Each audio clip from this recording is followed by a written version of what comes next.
Segundo Reinado, 1840-1889. Olá pessoal, tudo bem? Espero que sejam todos bem. Dando sequência à nossa temática de Brasil Império, depois do período regencial, depois do golpe da maioridade, nós temos aí a ascensão, então, deste que é o governo mais longo da história do Brasil, que foi aquele governado por Dom Pedro II, que ficou durante 49 anos à frente do governo brasileiro. Relembrando, nós tivemos no período regencial um avanço liberal com uma série de medidas descentralizadoras e depois nós teremos, portanto, um regresso conservador, ou seja, um retorno dessa centralização política que tinha sido descentralizada num primeiro momento durante o período regencial. Lembrando também da existência de dois partidos políticos no final deste período, que era o Partido Regressista, que queria, só lembrando, o retorno desta centralização política e, portanto, o restabelecimento da ordem devido àquelas rebeliões regenciais que haviam se multiplicado por todo o território colonial no período, e o Partido Progressista, que, ao contrário do seu opositor, desejava não uma centralização, mas sim o retorno antecipado do Dom Pedro II, mesmo que ele não tivesse idade suficiente ainda para assumir. É por isso que o Partido Progressista vai apoiar o Dom Pedro II no chamado golpe da maioridade. Ou seja, mesmo não tendo idade suficiente para assumir, o Dom Pedro II é colocado no poder com a ajuda do Partido Progressista para iniciar o seu mandato em 1840. Os aspectos políticos mais importantes deste período, que é o Segundo Reinado, que nós devemos saber, é que, além de ter sido um governo extremamente longo, como eu já mencionei, também foi marcado por longos períodos de estabilidade política. Ao contrário do conturbado período regencial, que é marcado intensamente por períodos de instabilidade política, o Segundo Reinado vai ser marcado por uma estabilidade política. O poder vai estar centralizado na figura do imperador Dom Pedro II e ele vai realizar ao longo de seu mandato uma consolidação territorial do Brasil. Então, esses são os principais aspectos políticos. Sobre os partidos, a gente pode destacar a existência de dois novos partidos que vão ser aí importantíssimos neste período. A gente consegue fazer também uma árvore genealógica desses partidos que vão atuar no Segundo Reinado. Então, por exemplo, o Partido Liberal, que é o partido importante do Segundo Reinado, ele vai ter a origem do Partido Progressista, que, por sua vez, teve a origem do Partido Exaltado e os liberais do Partido Moderado. O Partido Conservador, que é o partido de oposição ao Partido Liberal, tem a sua origem no Partido Regressista, que, por sua vez, teve origem nos restauradores e nos conservadores do Partido Moderado. Então, é assim que se formam esses dois principais partidos deste período, o Partido Liberal e o Partido Conservador. Num primeiro momento, como já foi comentado, o Dom Pedro II ele vai se aliar ao Partido Liberal e, portanto, vai iniciar uma série de conflitos e de embates políticos entre o Partido Liberal e o Partido Conservador. Portanto, o primeiro momento é marcado por essas disputas, por esses confrontos entre o Partido Liberal, também chamado de Luzias. Então, você vai lembrar que liberal começa com L, Luzias também. Então, entre o Partido Liberal, também chamado de Luzias, e o Partido Conservador, também chamado de Saquarema. Um ponto importante desse conflito vai ser a eleição do Cacete de 1840. Só pelo nome dá para saber que não foi algo muito pacífico. O que acontece? O Dom Pedro II, quando ele foi compor o seu ministério, ele acabou então compondo a maioria dos seus ministros do Partido Liberal, como membros do Partido Liberal. Só que a Câmara, naquele período, era composta por membros, em sua maioria, do Partido Conservador. Isso gerou um embate. Por quê? Porque se tinha um ministro que queria fazer alguma coisa, que queria propor algo, criar alguma lei, e enviava isso à Câmara, a Câmara quase sempre barrava as medidas do imperador. Por quê? Porque o imperador tinha composto seu ministério praticamente apenas, com membros do Partido Liberal. E a Câmara, que era de oposição, sempre estava querendo fazer algo para prejudicar, então, a imagem do Dom Pedro II. Diante disso, o Dom Pedro II, então, resolve, nada democraticamente, dissolver a Câmara e convocar novas eleições. E olha só quem, por coincidência, só que não, acabou ganhando a maioria dos votos nesta eleição: os liberais. E essas eleições foram marcadas por extremas fraudes eleitorais e violência. Por isso, eleições do cacete, porque era assim, tinha duas opções: ou vota no membro do Partido Liberal ou vota no membro do Partido Liberal. Democraticamente, a pessoa tinha que escolher nessas duas opções, né? Ou seja, o uso da violência para tentar intimidar e convencer as pessoas no voto dos liberais. E é por isso que, quando os liberais acabam sendo eleitos, né, houve muitas problemáticas, houve muita polêmica diante dessa eleição. Diante disso, o Dom Pedro II, em 1842, acaba então dissolvendo também essa Câmara que tinha sido eleita na eleição do cacete em 1840. Ou seja, ele conseguiu, nesse primeiro momento, revoltar tanto os conservadores do Partido Conservador quanto do Partido Liberal. Ou seja, revoltou todo mundo. Em 1842, temos as chamadas Revoltas Liberais de 1842. Só de novo, para ficar mais claro, que foi quando Dom Pedro II, diante dessas denúncias de fraude eleitoral, acaba dissolvendo também a Câmara eleita na eleição do cacete, que era de maioria liberal. Então vai ter revolta dos liberais em São Paulo e em Minas Gerais. Isso foi um primeiro momento. Então, o primeiro momento no segundo reinado que nós devemos guardar é esses constantes conflitos, atritos entre o Partido Liberal e o Partido Conservador. Já num segundo momento, que é importante destacar, houve uma conciliação desses partidos, porque eles se sentiram e se perceberam que eram farinha do mesmo saco. Por que ficar brigando, discutindo, se eles são, afinal de contas, iguais? Então, o Partido Liberal percebeu que é igual ao Partido Conservador, ou seja, tem os mesmos interesses, tem as mesmas intenções, e que seria muito mais produtivo se eles trabalhassem junto em prol daquilo que eles querem, do que eles ficarem brigando e enfraquecer os dois. Então, é nesse momento, no segundo reinado, que o Dom Pedro II, muito esperto, muito astuto, muito inteligente, vai se valer desse contexto para tentar conseguir, e vai conseguir, um período de estabilidade política no Brasil, através de um mecanismo que é chamado de parlamentarismo às avessas. O que seria o parlamentarismo às avessas, que foi instituído no segundo reinado em 1847? Era um mecanismo político que tinha o objetivo de estabilizar as forças políticas entre os dois lados, tanto entre o lado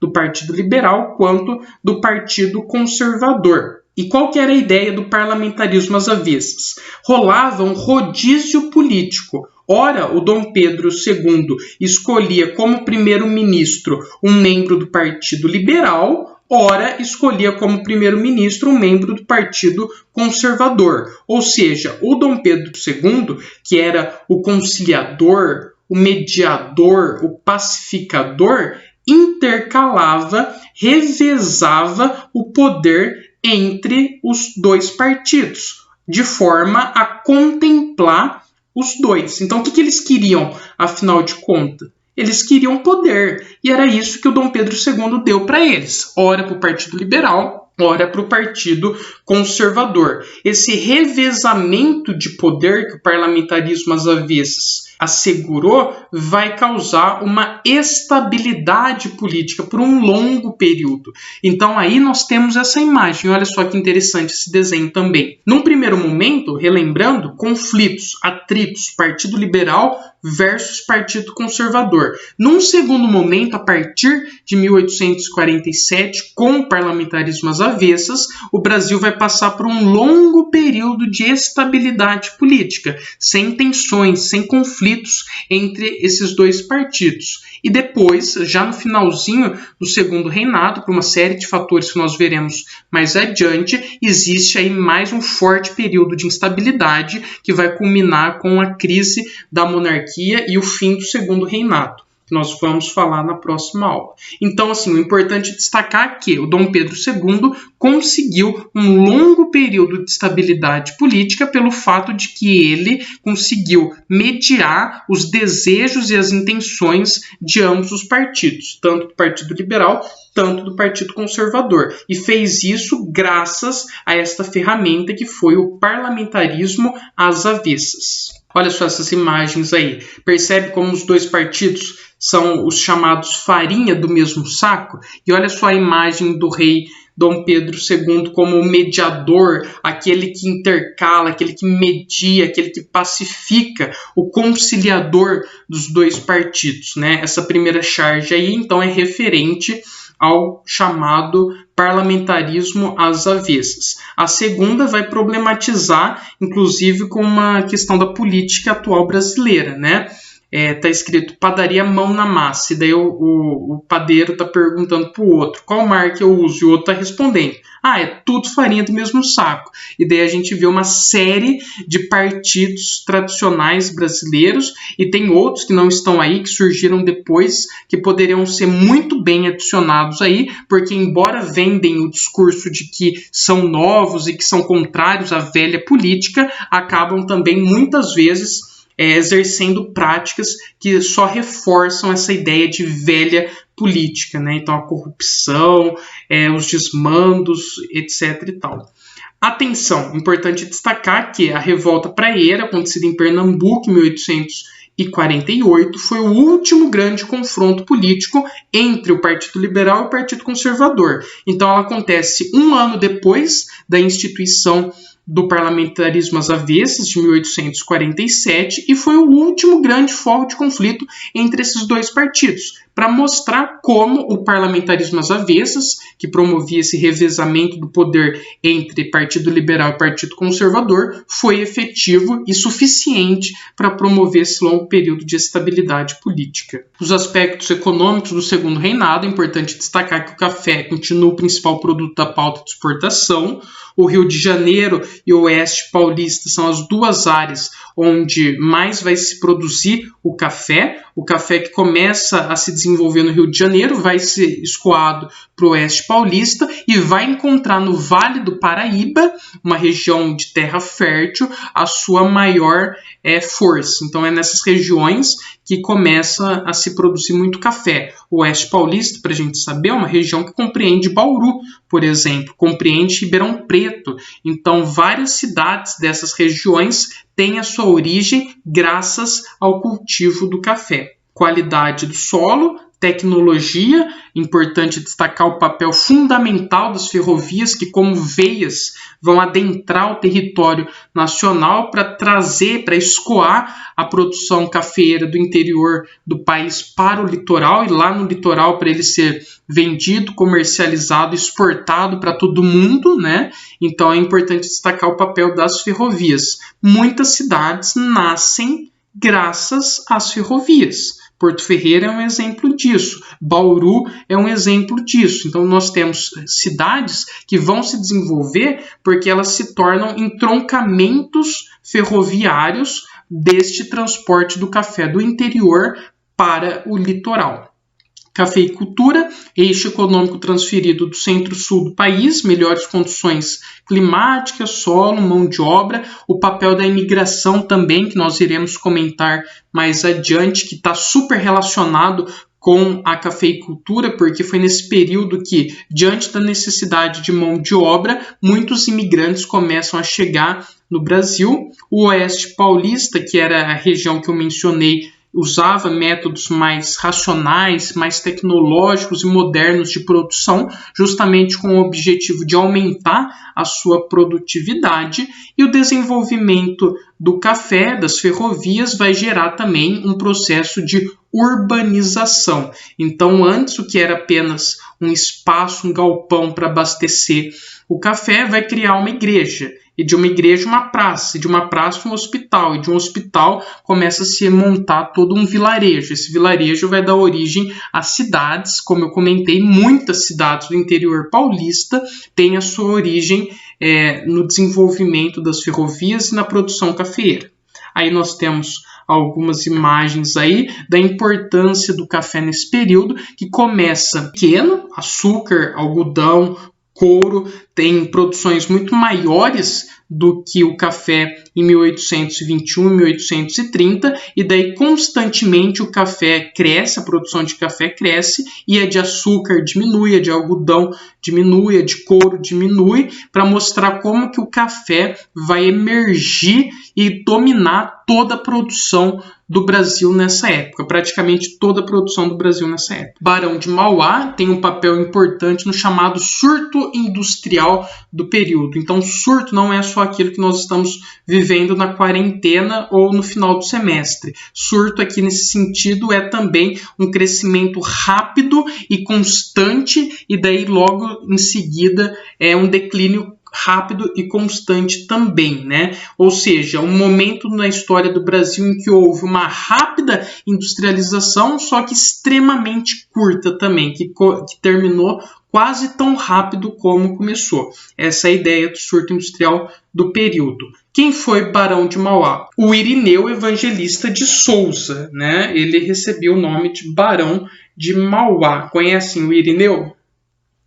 Industrialização, setor de serviços, ele trabalhava nessa área, ele vai desenvolver e criar um banco, que é o chamado Banco Mauá, e esse banco era responsável por fazer investimentos privados em determinadas áreas da indústria sem incentivo público. Então ele vai ter o objetivo de desenvolver a indústria, e para isso não vai ter nenhum incentivo do governo, porque o governo não queria desenvolver a indústria nessa época, né? Então o Barão de Mauá vai tentar fazer isso por si só. E ele vai se beneficiar de duas medidas que aconteceram nessa época. A primeira é a tarifa Alves Branco, de 1844. Essa tarifa vai aumentar as taxas alfandegárias, ou seja, os produtos industrializados que chegavam da Inglaterra e de outros países começa a ter que pagar mais imposto. E conforme se paga mais imposto, esses produtos industrializados ficam mais caros. Se os produtos industrializados que vêm de fora ficam mais caros, os produtos industrializados com a mesma qualidade que são produzidos aqui no Brasil, que não tem que pagar esse imposto, acabam ficando mais baratos. E se a pessoa tiver que escolher entre dois produtos iguais, de mesma qualidade, um que vem de fora e que é mais caro, e o outro que é daqui, é interno, é produto nacional e é mais barato, as pessoas vão escolher o produto mais barato, e isso vai beneficiar a indústria nacional. Então a tarifa Alves Branco ela acaba beneficiando a indústria nacional, o produto interno, o produto nacional. Por quê? Porque ela encarece os produtos industrializados que vinham de fora, como a Inglaterra. E por que ela faz isso? Porque aumenta a tarifa alfandegária, é um imposto. E daí você vai falar, putz, mas o governo não queria ajudar a indústria nacional. Por que ele fez isso? Ele fez isso não para ajudar a indústria nacional, ele não queria nem saber de indústria no Brasil. Ele fez isso como uma medida arrecadatória, aumentar imposto para ganhar mais verba, para ganhar mais dinheiro. Então, o objetivo da tarifa Alves Branco é unicamente aumentar a arrecadação de impostos, e não foi feito com o objetivo de beneficiar a indústria nacional.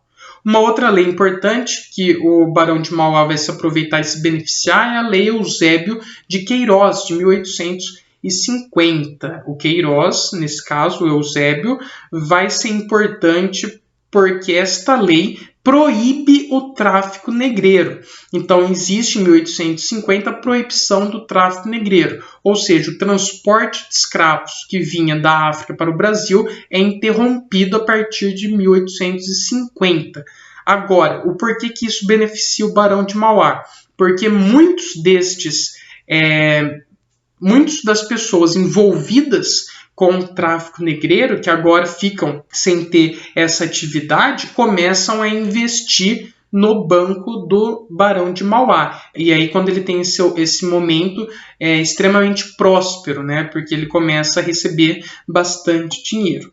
Observação: Mauá foi responsável por medidas modernizadoras no Brasil, como o desenvolvimento e incentivo das ferrovias, da navegação a vapor, na comunicação. Ele vai ser um dos responsáveis por instalar um telégrafo no Brasil. Um dos primeiros que existiu foi graças ao Barão de Mauá. Melhoramentos urbanos, ele vai trocar e desenvolver muitas iluminações públicas, em vez de ser um negócio mais rústico, enfim, vai colocar iluminação a gás, que é uma iluminação na época mais moderna. Então ele tinha essa pegada toda tecnológica, apaixonado por tecnologia, e procurava, na medida do possível, trazer esses novos inventos, essas novas tecnologias para o Brasil, que era ainda extremamente pobre, extremamente agrário e muito deficiente na questão de tecnologias.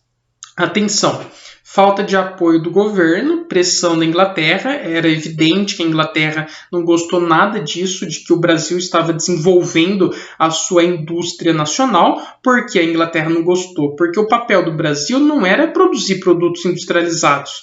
O papel do Brasil e dos países pobres era produzir matéria-prima para enviar para as potências mundiais, e essas potências mundiais aí sim produziriam, com a tecnologia que elas têm, o produto industrializado. Então a Inglaterra se sentiu muito prejudicada por isso. O papel do Brasil, além desse, era consumir os produtos que a Inglaterra produzia. Então, agora que o Brasil estava iniciando esse processo de industrialização, a Inglaterra vai começar a pressionar a monarquia, o governo, e por sua vez o governo vai pressionar o Barão de Mauá a ponto de acabar com a indústria interna. Então, o que o governo brasileiro faz nessa época para evitar um desenvolvimento da indústria nacional? Acaba com a tarifa Alves Branco, que beneficiava o produto interno. E aí, quando essa tarifa acaba, o produto na Inglaterra ele volta a ser mais barato do que o produto nacional. E, de novo, se tem um carinha que vai lá na loja comprar um produto e tem duas opções da mesma qualidade, idênticos, só que um é mais barato que o outro, a pessoa vai escolher o mais barato. Só que, nesse caso, o mais barato, por conta do fim da tarifa Alves Branco, é o produto na Inglaterra, que consegue produzir em muito maior escala do que o Brasil, que ainda estava no início do seu processo de desenvolvimento industrial. Então, essa atitude do governo brasileiro vai acabar prejudicando muito o Barão de Mauá, que vai à falência, e todo esse projeto inicial dele de desenvolvimento industrial vai por água abaixo também, e essa iniciativa não vai ter passado de um surto industrial, ou seja, esse surgimento rápido e momentâneo, mas que acabou tão rápido, tão breve quanto se iniciou. Aspectos sociais deste período é importante destacar, claro, a escravidão e o processo abolicionista, que vai levar em 1888, em maio deste ano, a abolição da escravidão. A escravidão era pautada por 3 discursos. O processo abolicionista era marcado por 3 discursos principais. O discurso moral, que pregava a ideia da escravidão como sendo um atraso, uma vergonha, como pode o Brasil, em pleno século XIX, ainda se sustentar sua economia na base escravista, né? Então, o discurso moral tinha essa ideia. O discurso ideológico pregava a ideia inspirada do iluminismo de que somente somos todos iguais, de liberdade, igualdade, de liberdade como um direito natural, que o homem nasce livre. Então o discurso ideológico tinha no campo das ideias esta construção. Mas o mais importante de todos os discursos, que por isso eu deixei por último, é o discurso econômico. Porque a economia é o dinheiro que vai ditar as ações do governo. O discurso econômico nada mais foi do que uma pressão da Inglaterra para acabar com a escravidão. E daí você vai pensar, mas a Inglaterra é tão boazinha assim que quer que o Brasil acabe com a escravidão? Ela não é boazinha, mas ela quer que o Brasil acabe com a escravidão. E ela quer que o Brasil acabe com a escravidão porque escravo não tem salário. Escravo não tendo salário, não compra. Escravo não comprando, não vai comprar os produtos industrializados da Inglaterra. E a Inglaterra vai deixar de lucrar. Qual que é o objetivo da Inglaterra, então, ao pressionar pelo fim da escravidão? O objetivo dela é trocar a mão de obra escrava por uma mão de obra assalariada. E essa mão de obra assalariada, aí sim vai poder se transformar no mercado consumidor dos produtos ingleses. Um outro ponto importante dessa pressão que a Inglaterra faz no Brasil para acabar com a escravidão é por conta da mão de obra. Porque nessa época, no final do século XIX, já início do século XX, a Inglaterra, bem como outros países da Europa, já estavam focando aí no processo de neocolonialismo, que é quando eles fazem a partilha da África e começam a explorar o continente africano. E um objetivo de a Inglaterra pressionar, um outro fator, portanto, dessa pressão que a Inglaterra exerce no Brasil pelo fim da escravidão é de que era importante preservar essa mão de obra escrava lá na África para ser explorada lá na África por esse processo de neocolonialismo que os países da Europa iriam empreender nessa época do final do século XIX. Então, quando vocês estiverem em História Geral, vocês vão estar falando mais para frente aí do que foi o neocolonialismo, final do século XIX, início do século XX. É importante entender o neocolonialismo porque vai ser um dos fatores principais que vai motivar a Primeira Guerra Mundial, e aí nesse contexto que nós estamos agora, só que na história do Brasil, e é por isso que a Inglaterra começa então a pressionar o Brasil pelo fim da escravidão. E daí o Brasil vai atender a Inglaterra. Por quê? Porque se o dono mandou, o cachorrinho abana o rabo. E qual que é a ideia que o Brasil tem, a monarquia tem? Porque a monarquia fica numa situação muito complicada. A Inglaterra, que é a maior potência mundial da época, está pressionando pelo fim da escravidão. Só que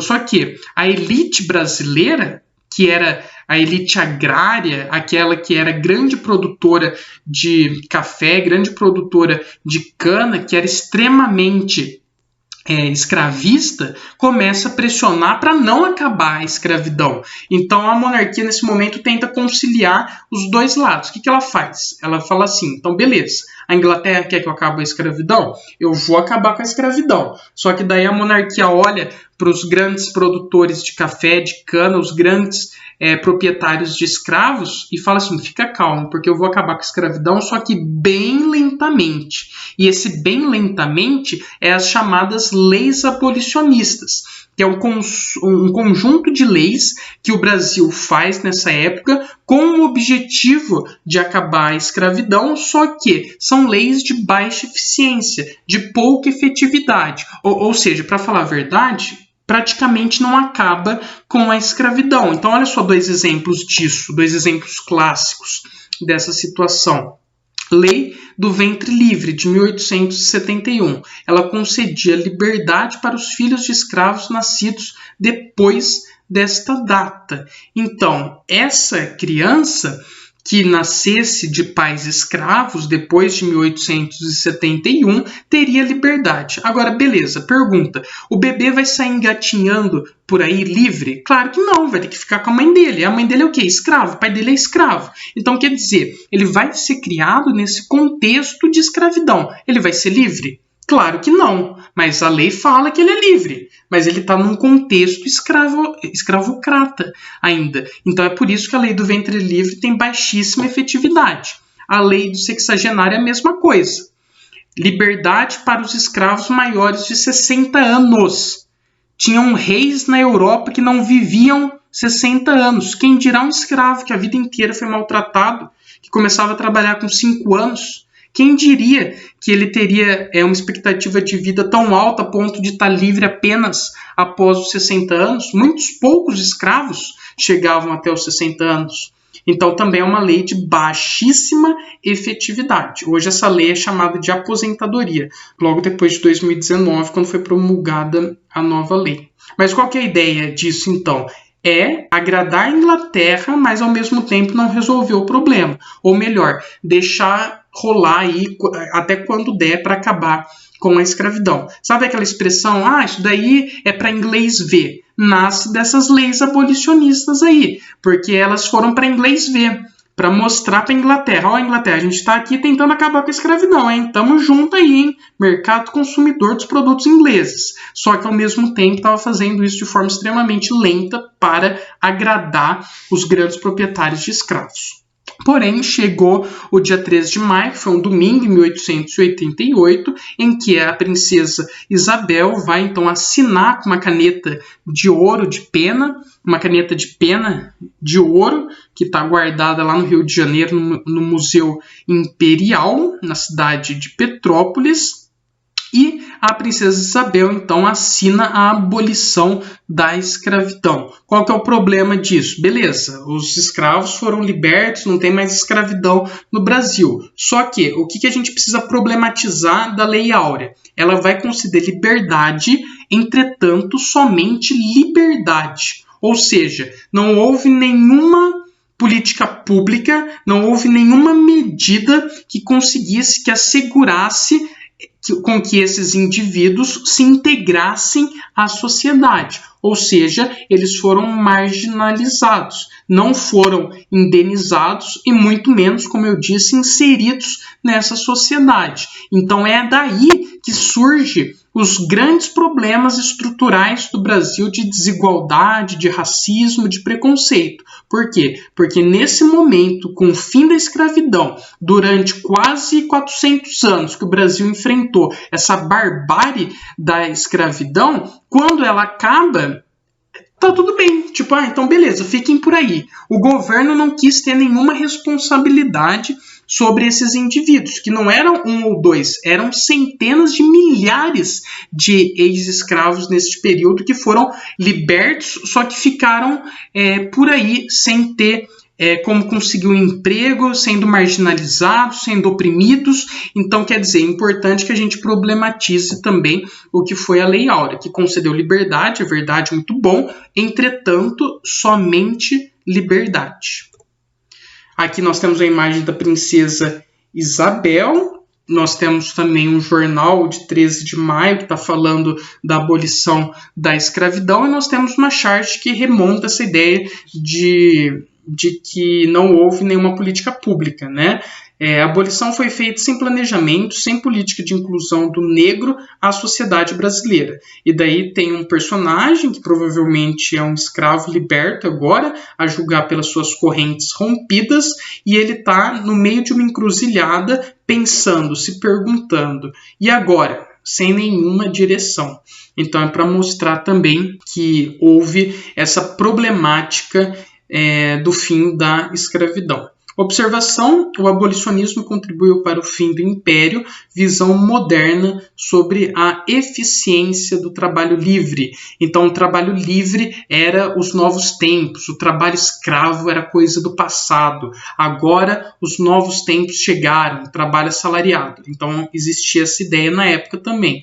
E aí eu falo que o abolicionismo contribuiu para o fim do império, porque o abolicionismo vai desagradar muitos daqueles que sustentavam a monarquia justamente para poderem manter os seus escravos. Então, quando a monarquia acaba também o apoio desses ao governo do Dom Pedro II. a imigração. Nós temos duas imagens aí, uma de um navio, né, cheio, lotado de imigrantes que chegava ao Brasil nesta época, e o outro que é um problema muito sério também, que o Brasil e a Europa ainda enfrentam, que é a imigração de pessoas de países em situação de guerra, com conflitos internos, e que tem, por questão de achar melhor qualidade de vida, tem que forçadamente migrar de seus territórios. Imigração no Brasil tem o objetivo de substituir a mão de obra, lembrando que a Lei Eusébio de Queiroz e a própria abolição em 1888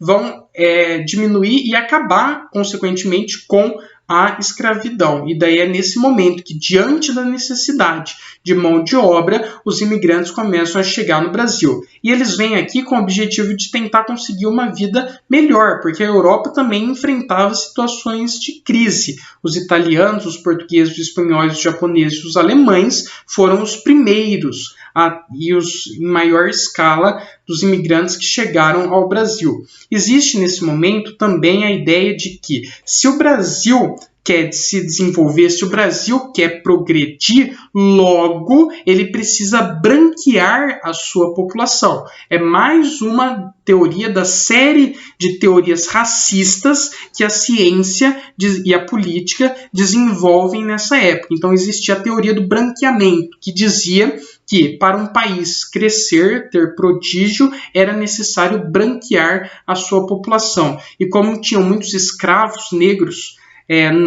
inseridos na população brasileira devido a séculos de escravidão, os imigrantes tinham esse papel de branquear a população brasileira. Essa teoria se pautava na ideia do que nós conhecemos como darwinismo social, que pregava a existência de uma raça superior à outra. Todos esses conjuntos de ideias abominantes vão inspirar, por exemplo, a ascensão de governos fascistas na Europa, como o fascismo na Itália e o próprio nazismo na Alemanha. Observação. Num primeiro momento, quando os imigrantes chegavam aqui, eles chegavam graças a um sistema de parceria. Fazendeiros financiavam a viagem e a estadia do imigrante. E daí eles pagavam a dívida. Então eles tinham que trabalhar para pagar essa dívida. Só que, detalhe, o dono da mercearia onde o imigrante ia comprar era o dono, era o mesmo, era o fazendeiro. E daí o preço que ele colocava